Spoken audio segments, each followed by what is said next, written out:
Bonjour, je suis Alain Rocher, je suis installateur d'alarme et je vais vous montrer les systèmes qui existent sur le marché. L'élément principal d'un système d'alarme est donc la centrale. La centrale, c'est le cerveau de votre installation et c'est auprès d'elle que vous allez pouvoir raccorder tous les éléments que vous souhaitez avoir sur votre installation. Ensuite, il faut commander la mise en route et l'arrêt de ce système. Donc il y a plusieurs solutions, soit des claviers, soit des télécommandes, soit des claviers avec badge.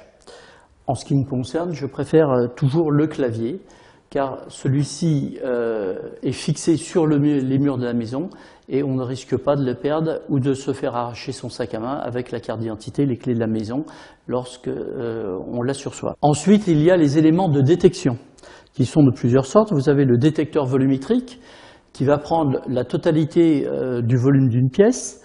Vous avez les contacts d'ouverture qui se posent sur les portes et les fenêtres.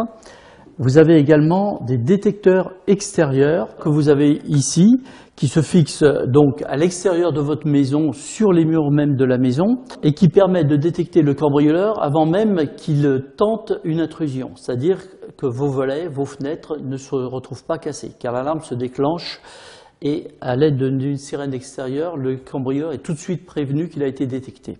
Au niveau de la détection, nous avons également donc des détecteurs de fumée, qui sont raccordés sur l'alarme elle-même, c'est-à-dire que non seulement le buzzer du détecteur de fumée va sonner, la centrale va également se déclencher, et si vous possédez une sirène extérieure, elle va également sonner.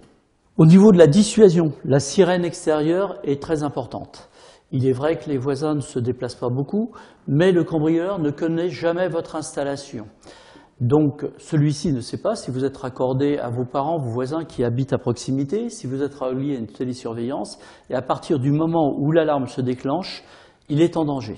Ensuite, en complément d'un système d'alarme, vient donc le transmetteur téléphonique. Il existe plusieurs sortes de transmetteurs téléphoniques comme celui-ci, soit en étant raccordé sur le réseau France Télécom, soit en étant raccordé sur un réseau IP, ou soit en transmetteur GSM GPRS. Maintenant, vous avez une vue d'ensemble sur l'ensemble des produits en alarme. N'hésitez pas à vous renseigner si vous le souhaitez.